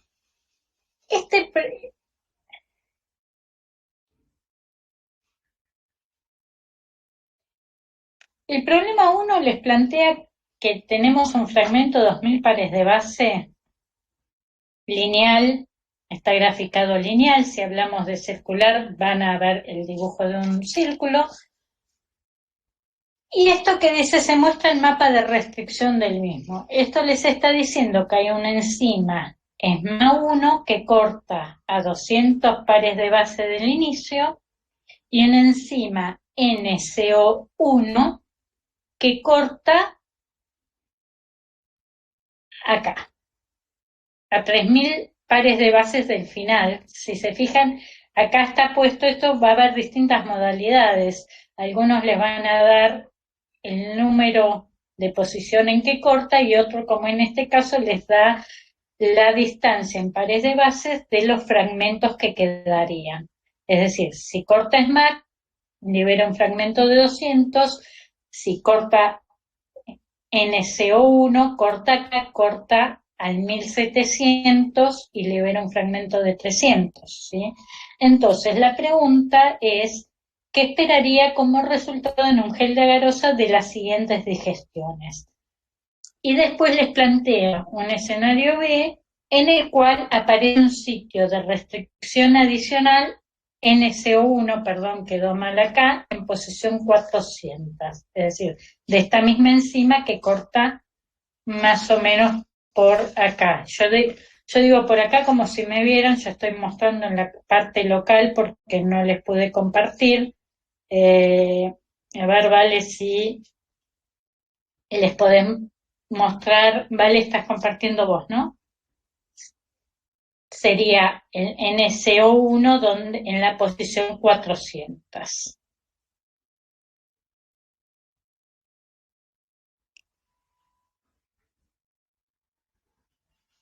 Bueno, Gaby, si podías marcar en dónde sería. A ver, ¿qué se les ocurre que debería suceder con las distintas digestiones? Yo les puse la página siguiente para que puedan dibujar ahí.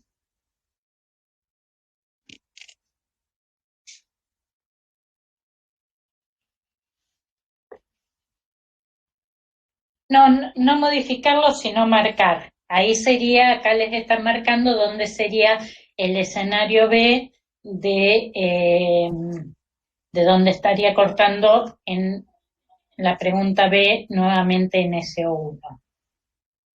El fragmento de 1500 aparecerá al principio de la corrida. Bueno, pasamos a la siguiente.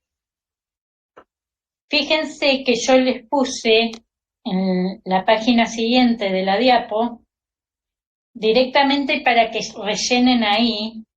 A ver, Franco, ¿te animás a decir qué pasaría? Fíjense que yo les puse un marcador de peso molecular en el escenario A, que sería solo con esos dos sitios de corte.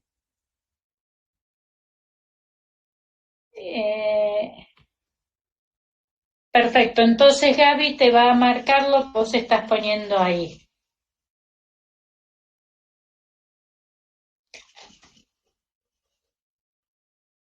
En el caso sin digerir, Franco, ¿dónde aparecería? Bueno, se volvió a ir la imagen.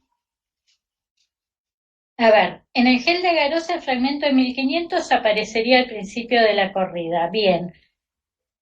Vos me estás dando el caso de la digestión doble, SMA más NSO1, que sería la cuarta calle.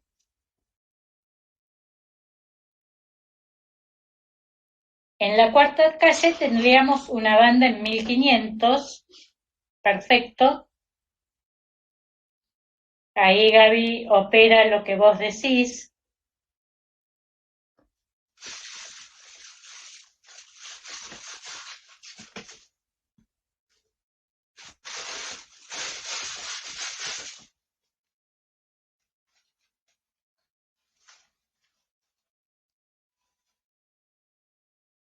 Victoria, bien, vamos dando tiempo que completamos Franco empezó por la cuarta calle, así que ahí completa Gaby lo que le dijo.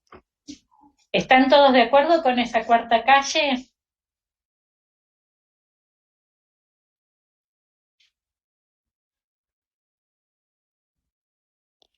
Victoria, vos hablás de la calle que es solo SMA, ¿verdad?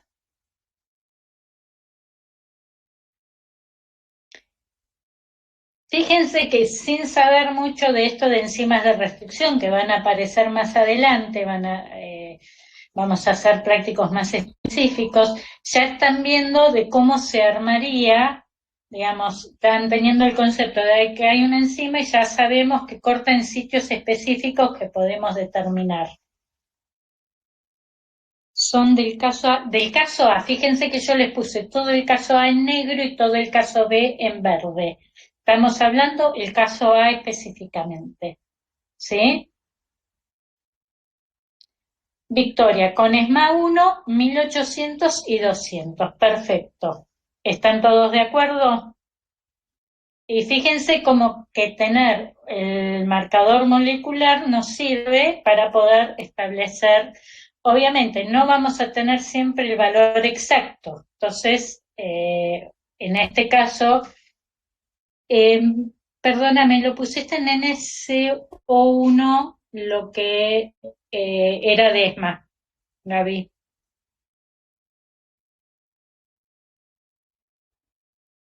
Gracias. Y si es sin digerir, ¿dónde va a estar?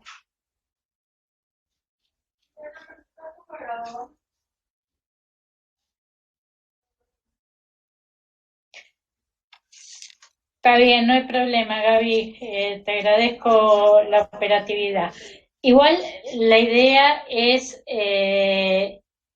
sí, no tanto. Fíjate que el más alto es de 3000 pares de base, el primer marker, la primera banda del marcador molecular. Entonces va a quedar un poquito más arriba que la de ESMA 1. Recuerden que esto es logarítmico, no siempre va quedando. Las bandas más chicas proporcionalmente se separan más que las más grandes. Bueno, en el NSO1 dijimos que iba a haber una de 300 y una de 1700.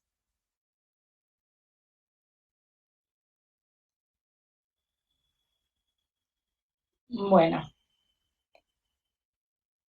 esa tendría que ir, la de ESMA un poquito más arriba, esa, que la otra, porque una es 1800 y 1700, poquito, apenita. Y la de lineal un poquito más arriba que esa última porque suma los 300. ¿Se entiende cuál sería la operatoria, más o menos, de cómo tienen que pensar esto? Cuando hablamos de enzimas de restricción, son sitios específicos y tienen que ir viendo. Recuerden esto que les digo, que a veces la información viene de distintas formas. O viene, yo esto le podría haber dicho que ESMA 1 corta en 200 y NSO1 en 1700, o darles, como en este caso, la medida del fragmento entre los dos cortes. Bueno, se supone que la parte B, en este en particular lo vamos a hacer porque después tienen otro de lineal, vamos a terminar este problema 1, el problema 2 se los dejo para ustedes. Paula Aguirre dice calle 1 en 2KB, faltó Gaby. Bueno, perfecto. A ver, chicos, el caso B, ¿cuál sería la diferencia? Hablamos de un sitio más de NCO1.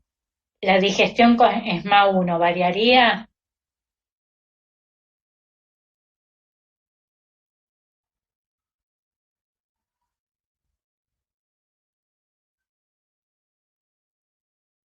Si yo dijera con ESMA 1, ¿varía el perfil? No, perfecto. Entonces, ESMA 1 sería copia del caso anterior. Bien. Si dijera con NSO1 únicamente, ¿qué es lo que voy a tener?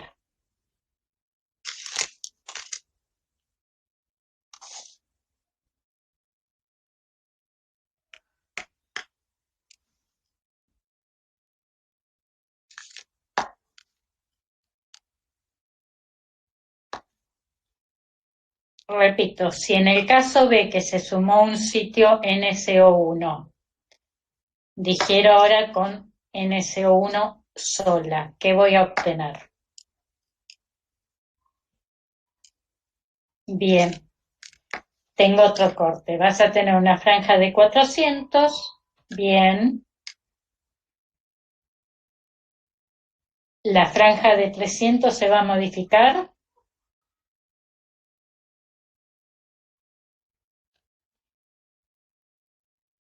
No, perfecto, vamos a tener la de 300. Y entonces me va a quedar una banda de...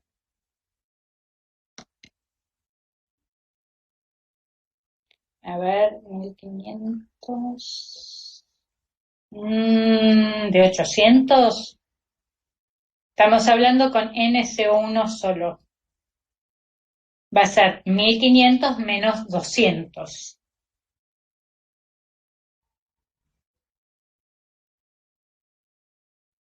¿Se entiende? Aparte, fíjense que el total es de 2000 y tengo una de 400, una de 300, son más 700. Evidentemente la que falta es de 1300. ¿Se entiende por qué? Bien.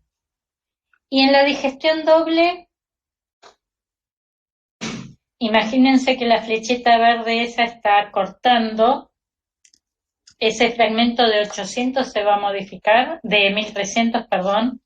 No sería menos, no, porque vos tenés 1700, porque si considerás menos los 400, estoy diciendo 400 del inicio, no 400 del sitio ESMA 1.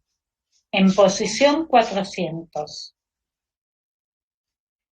Es decir, voy a tener, bien, quedan dos de 200, una de 300 y la de 1200. 1300, no 1200 sería.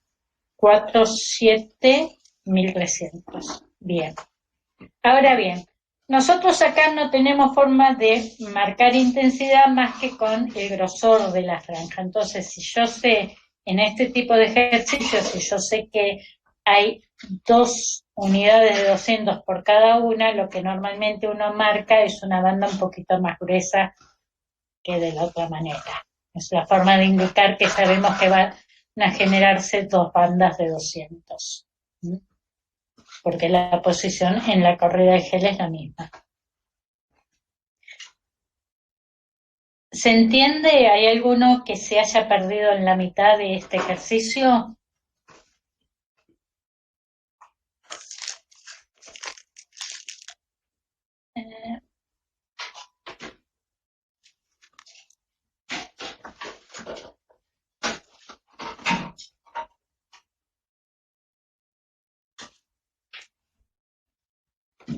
Bueno, el problema 2, la última banda no entendiste.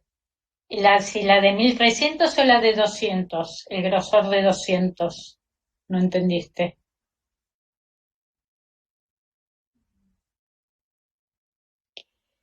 Bueno, porque vos vas a cortar, acordate que el caso B tiene un sitio NCO1 adicional en posición 400. Entonces vas a tener, ESMA1 te va a liberar un fragmento de 200, NC1 te va a liberar otro fragmento de 200. Entonces, por cada unidad de este largo vas a tener 2 fragmentos de 200, uno de 300 y uno de 1300. ¿Sí? Entonces, en este tipo de ejercicios, la forma de indicar eso es engrosando un poco la línea que se generan 2 por unidad.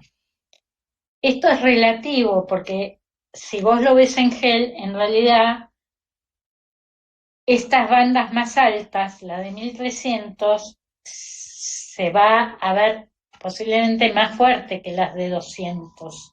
Ahora, si vos tenés esta de 200 y esta de 300, posiblemente esto lo veas con mayor intensidad porque tenés el doble de moléculas. ¿Sí? De todas formas, vos pensás por unidad de esto, ¿cuántas unidades de 200 se generan? Y en ese caso, en este tipo de ejercicios, hacemos esa comparación de grosor. ¿Quedó más claro, Micaela? Bien. El ejercicio 2, el problema 2 es similar, se los dejo para esto, que hagan el ejercicio de ustedes en lo posible de reunirse y discutirlo. Es similar, es más grande porque les planteamos una situación base y dos situaciones adicionales en vez de una como en este caso. Gaby, no sé si podés ponerlo como para que lo vean, lo lean, ahí vi la edición de la explicación. Yo acá les pongo para que resuelvan el caso base y después en la página siguiente tienen bien grande para que resuelvan las tres situaciones. La primera la van a tener resuelta acá. Pero básicamente es un poquito de lo mismo. Léanlo, también marca el sitio de dos enzimas, con la gran diferencia que acá cada una de las enzimas corta en dos lados.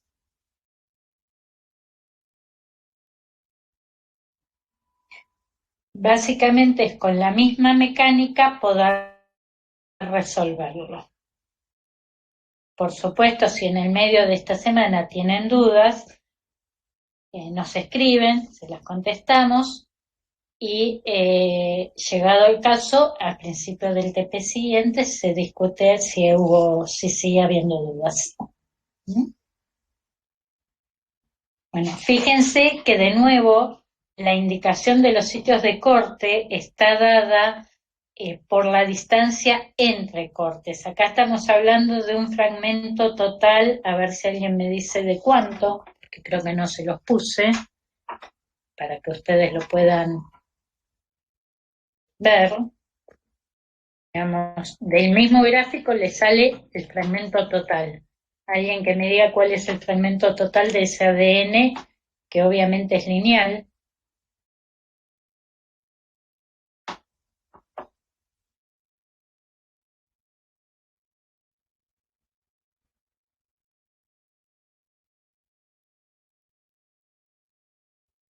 Bien, perfecto. Fíjense que si suman las distancias de arriba da 8 y se suman las distancias de abajo, si no nos equivocamos, da 8. Si no suman igual, ya estamos en un problema. A grandes rasgos, si cortan esto como está, con eco R1, ¿qué bandas se van a obtener?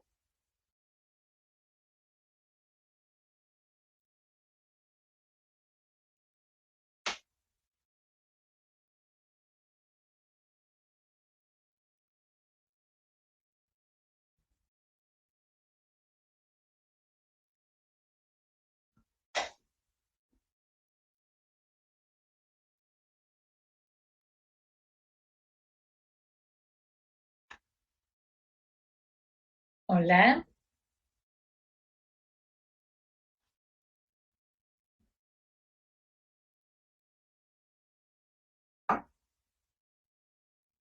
No, vamos a dejar lo que me interesa. Si corta con eco R1 solo, ¿qué fragmentos van a obtener? No, Pilar, no te escuché, porque si querés contestarlo ahí.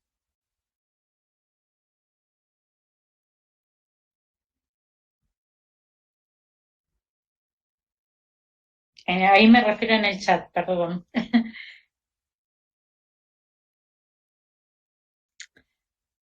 No estás recibiendo bien mi audio.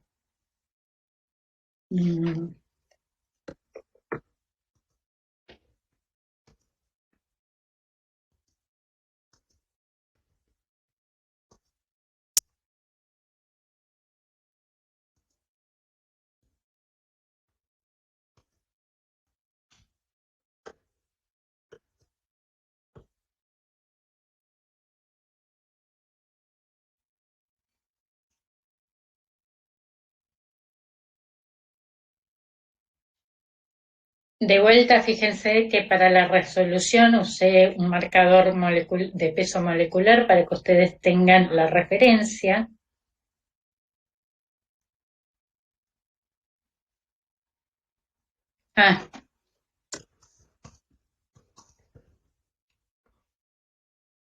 evidentemente mi conexión es la que está mal. Bueno, entonces ahora decime qué pasaría con Gen 3.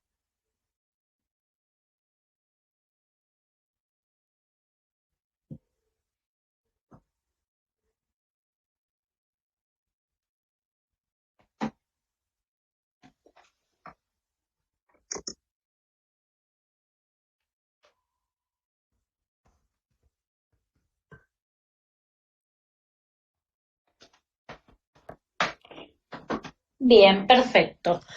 Para ver la doble digestión, lo que tienen que hacer es ver cómo interaccionan, qué queda de los fragmentos haciendo las restas correspondientes, ¿sí?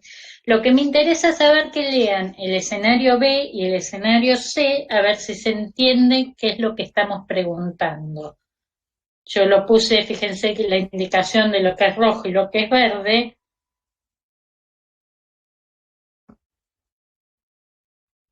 Esto se los vamos a dejar para que lo resuelvan ustedes en lo posible, júntense y vayan interactuando.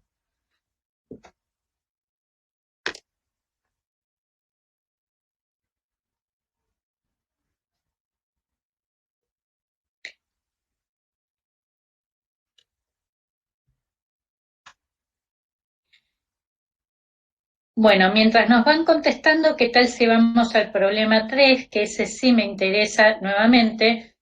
El B y el C se entienden, bueno, perfecto. Problema 3. Esto es un poquito más complicado porque al ser circular es como que ya no se ve tan claramente qué se libera, pero bueno, tampoco, espero que les gusten los rompecabezas, porque es un poco así.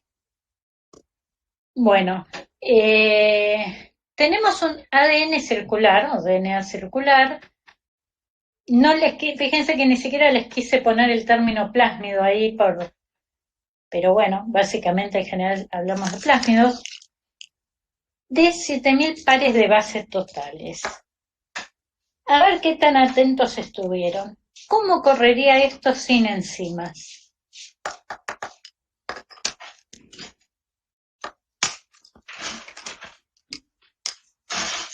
Si yo no lo corto,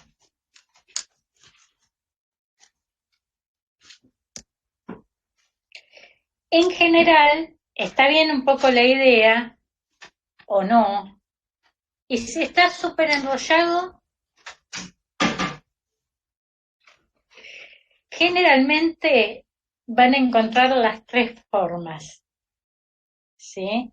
O por lo menos, suponiendo que no se rompe nada, que está todo circular, generalmente van a encontrar el circular más enrollado, el supercoil, y un circular menos enrollado.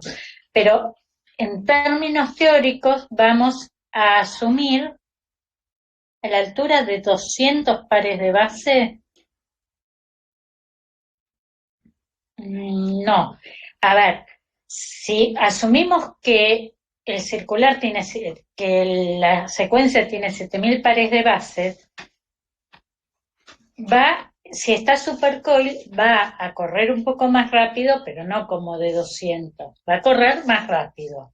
Si nosotros tomamos la referencia 7.000, que sería el lineal, vamos a marcar el supercoil más rápido y el circular no super enrollado, el circular laxo, más lento. Eso sí me gustaría, Gaby, que lo marques. No sé si yo estoy mirando el mío porque también me llega con delay. Bien. En términos teóricos, nosotros siempre vamos a asumir que un circular va a estar en las tres formas. Esto en términos teóricos. Porque en el mismo proceso de purificación de ese plásmido, asumimos que parte se lineariza. ¿Queda claro eso? Entonces vamos a tener un lineal que va a ser de 7.000, algo que corre más lento, que es el circular laxo, y algo que corre bastante más rápido, que es el circular súper enrollado. ¿Cuánto más rápido? No se sabe. Podemos marcarlo 400, 4000, 5000, digamos, corre bastante más rápido, pero no tenemos formas de saber cuánto. Por eso lo que decimos es que la comparación de tamaño de pares de bases con el marque lo hacemos cuando sabemos que está lineal. Sí, este lo vamos a resolver.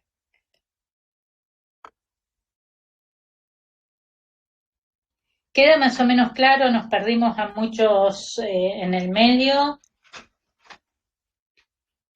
Un poquito más abajo me gusta el supercoil, que se note. Gracias. Igual esto es relativo. No tenemos forma de saber cuánto. ¿Se entiende? Bueno, y ahora nos vamos a imaginar distintos casos. Acá tenemos 3 enzimas. Ahí ya veo que Gaby empezó por la más fácil, ¿no? Si nosotros tenemos, está bien, si nosotros tenemos una enzima que corta en un solo sitio un plásmido circular, no un ADN circular, va a linealizarlo. Vamos a tener una sola banda del total de pares de bases. ¿Hasta ahí está claro?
Sí, perfecto.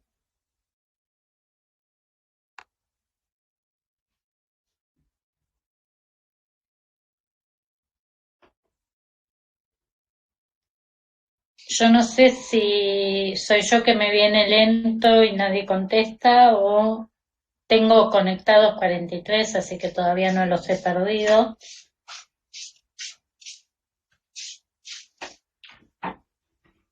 ...43, 42 docentes no somos, así que debemos tener varios chicos. Bien, perfecto. Entonces, siempre que tengan varias enzimas, empiecen por las que cortan menos veces, les va a ser más sencillo.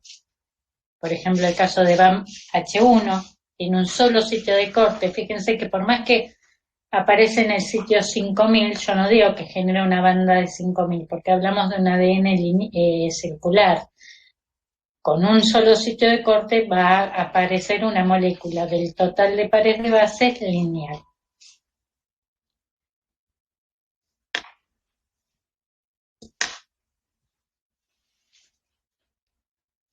Es decir, si hablamos de ADN